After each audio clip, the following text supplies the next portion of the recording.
Friends, కరివేపాకు పొడి rice అనమాట. ఇది చేశానండి. కరివేపాకు ముందుగుంటా మనం పొడి చేసుకోవాలండి.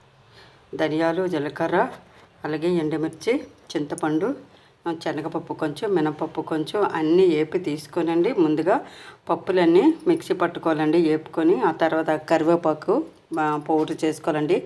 చింతపండు కరివేపాకులోనే ఫ్రై చేసుకోవాలి. అది ఇలాగా మనం గాడగాడగా ఇలాగా పెట్టుకోవాలండి. ఇప్పుడు రైస్ని వేపుకున్నాము కదా, పోపేసి దాంట్లో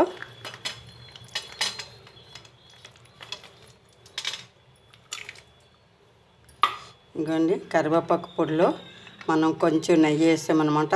కొద్దిగా నెయ్యి వేసాము. అలాగే నెయ్యిలో వేపుకున్న జీడిపప్పుని, అలాగే నెయ్యిలో వేపుకున్న మనకి ఇది అంటే పల్లీలు కూడా వేసుకున్నామండి. ఇంకా మనకి నోటిగా రుచిగా ఉంటుంది. ఓన్లీ ఉట్టు కరివేపాకులో పొడితో మనకి కమ్మగా ఉండదు కదా. అలాగే జీడిపప్పు, అలాగే మనకి పల్లీలు నోటికి పంటికి తగులుతూ ఉంటే చక్కగా నోటికి బాగుంటుందండి. హెల్తీ ఫుడ్ అండి. ఈరోజు అయితే మాత్రం ఒక లైక్ ఇవ్వండి, సపోర్ట్ చేయండి ఫ్రెండ్స్. కరివేపాకు రైస్.